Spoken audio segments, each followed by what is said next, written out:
secure the championship title, to secure a three-peat for themselves for the first time in MPL ID history. Ladies and gentlemen, boys and girls, welcome to the land of dawn for potentially the final, the last time. Geek Fam have found themselves in this position before. It was up against RRQ, another king. Now will the usurpers be able to at least get a game? It's a one-step plan right now.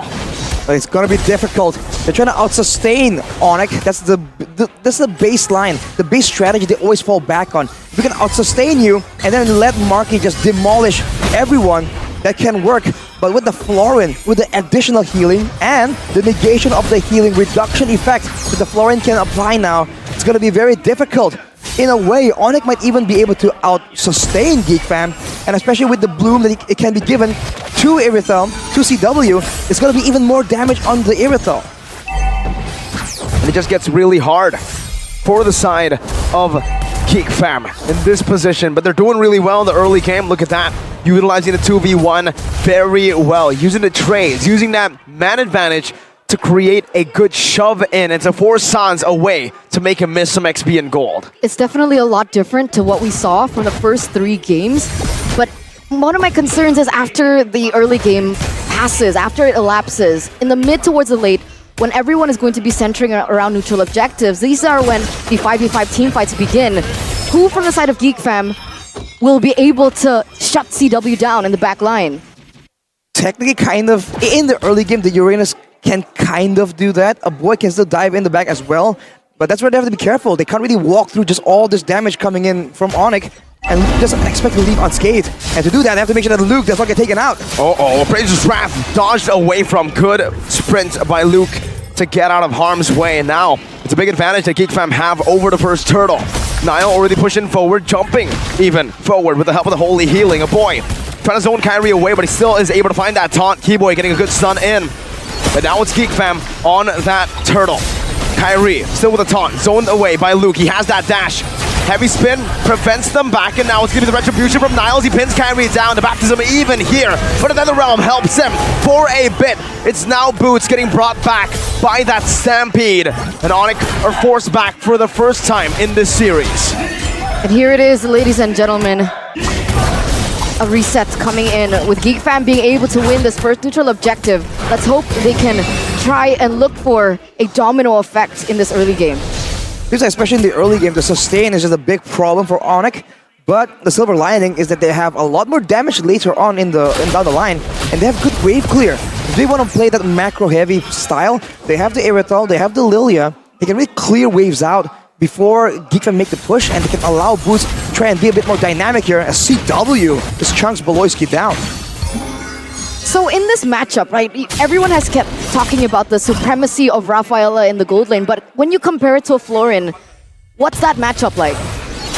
The Florin Rafaela, I think the Florin is a bit more passive, a bit more unreliable when it comes to the healing, because you need to have targets to apply your skills to in order to heal your teammates. Later on though, it's a lot bigger of a burst of healing, and in a way, there's more playmaking potential for the Florin because of the more spammable stun compared to the Holy Baptism. So I think in this case, in this scenario, there's more chances for Keyboy to make plays, but not in the front line. Because now there's a bit more range available to him. There's no reason for him to step up so far. So we're expecting that this gold lane still favors the Bruno. No, but with that being said, Marky is behind on gold here. Yeah, I think the Irithel definitely has an advantage in this lane. And because of that Rafaela, it does even out the odds, but ONIC have the same kind of healer. You have Keyboy on this floor, and sure, not as much more consistent healing, but because you already have the winning trades on for the Irithel, all you need to do is really farm. Use your abilities to farm to get to that point. You don't need to try to outscale the Bruno. You'll do that in the mid-game anyways. Bruno needs to wait for, what, the third item before he really gets online. And this is when things get a little bit different, because both of these roamers, the ones that we've been discussing for the past few minutes, they're now going to be trying to help out for this setup in the neutral objective take. Kyrie, level 6. Oh, he used the retreat. That means the turtle will be done for. It will be for Geek Fam. That was also already a 2-level lead for Niall. A good decision, in my opinion, for ONIC to just retreat that orange buff not 100% secure, but now it only gives Geek Fam more pressure to invade the jungle. Kyrie jumps in, gets a bit of damage, but Niall wins out on that trade, even with the help of the healing from Keyboy on this Florin. Kyrie jumping forward once again, but it should be Niall who secures it, and yes, he does. Valoisky, no mana though, and that's a dive attempt from a boy. It's all just to distract ONIC to get that turret up top, and yes, they'll be able to crack it up. Kyrie looking for an opening again in these skirmishes, but Geek Fam so far have been able to actually stop these engages from happening. Kyrie is suffering. Miracle Arashi, Kyrie's suffering. He is 2 levels below. Ooh. That was close. That was close. But back to the point. Niall is level 9. Meanwhile, Kyrie's is level 7. Is this Geek Fam strategy winning, or is it just ONIC trying to just funnel everything onto the gold lane and wait for CW to come online? I think it's an effective strategy. They get the pressure in the EXP lane and they use the early obnoxiousness of the Uranus to try and stop Kyrie, absorb damage, and by out-sustaining, pushing back ONIC, finding info, letting the rest of Geek Fam make the right calls. But you can see, it Boots, knowing that this is the case, tries to make an impact. He has damage, but it's just not at that point yet. He needs a bit more items, and you have to question if he's gonna go for that utility playstyle, or seeing how desperate the situation is, maybe he'll go for a bit more damage and try and take matters into his own hands.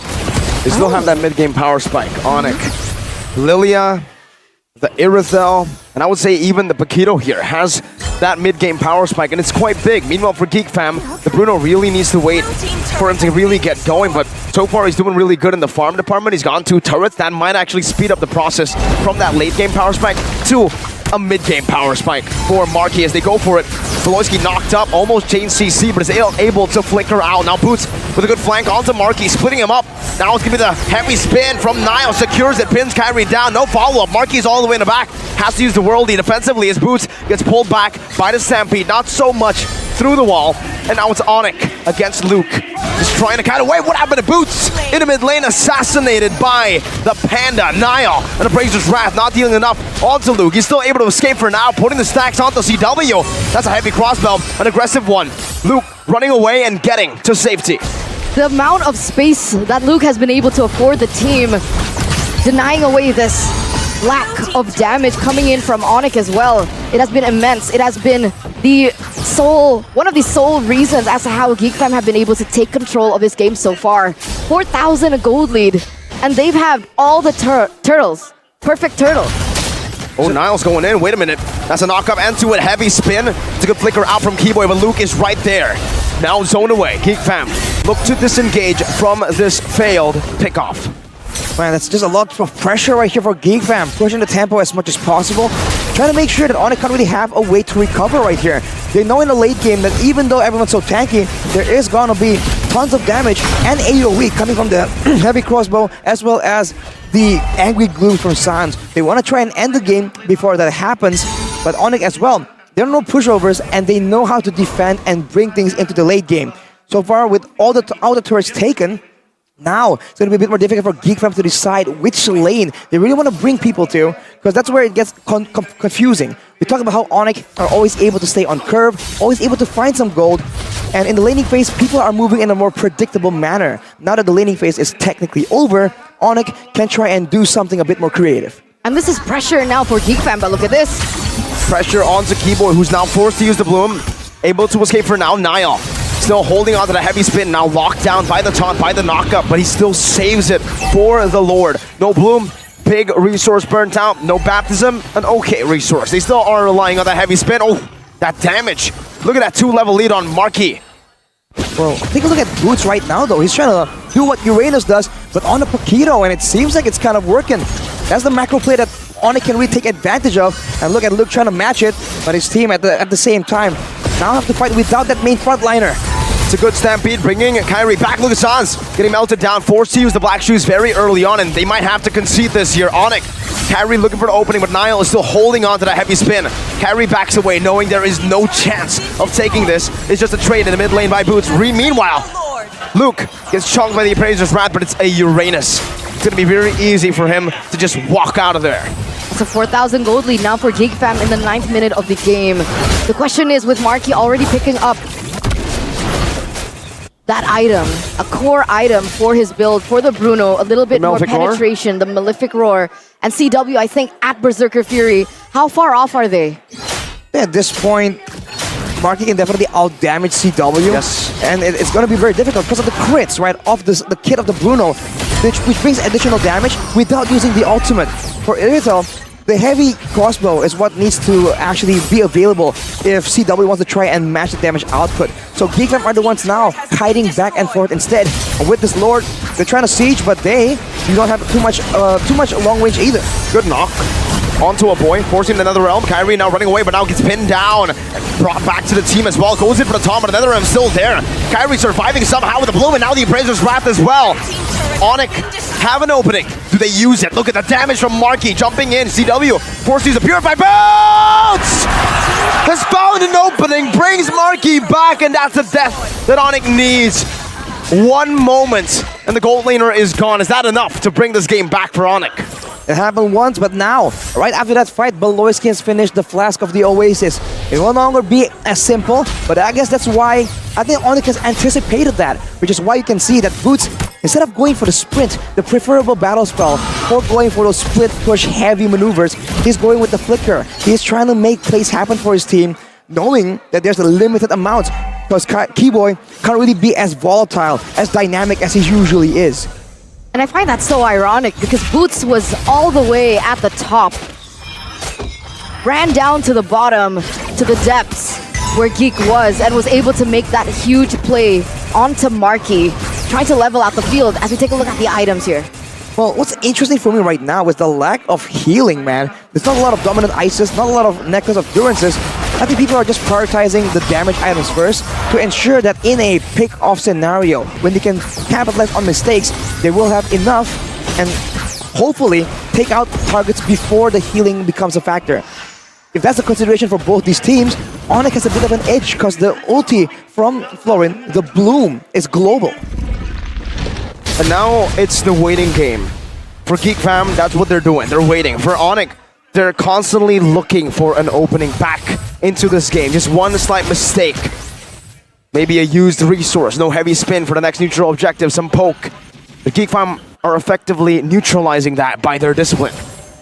Sans has a lot of cooldown and a lot of mana regen. He has the Enchanted Talisman finished already. The damage is where it's still a bit lacking. He is building up to another item. I'm curious to see what it's gonna be though. Is it gonna be a bit more of the Ice Cream one? Actually no, it's gonna be NOD immediately. So now healing reduction is available for ONIC. Oh, they found Marky. Forced to flicker out. That might be the resource that they were waiting for now. No Marky with a flicker. Sans, Black Shoes. Kyrie versus Niall. Kyrie down to a quarter of his HP right now, but he does have that Appraiser's Wrath fully stacked up. Look at Boots into the back line. He's looking for a flank right now. It's a heavy spin connection to the back, but Boots does the same thing right now. It's Niall who secures the retribution, but CW is looking for a good flank. Use the heavy crossbow already. Keyboy gets gunned down or balled down there. Marky in the midst of it all though. Boots unable to dish out enough damage. Kyrie running for the hills. Now ran down by Luke. Finds the top, one hit, but it's going to be disengaged by Boots. Kyrie will fall to the hands of Niall. Geek Fam, this might be the moment to secure a game. It's Boots running away with 2 dashes. A holy baptism connects. The panda knocks him up. That's why he's called the Dragon Warrior. He does the damage and he's tanky. Who picks up the final kill there? And Sans is the final member left standing. Geek Fam, they have done it. Through the underworld, the depths of the lower brackets, they have taken a game off of ONIC. And just like what Wolf said, a match point is where the series really starts. The pendulum shifts instantly, ladies and gentlemen. We're going to game number 5. Wolf, LaFell, how we feeling? I would say this game, it changed the entire series. Look has been telling everyone, look at me. Because even in the early stage of the game, he took a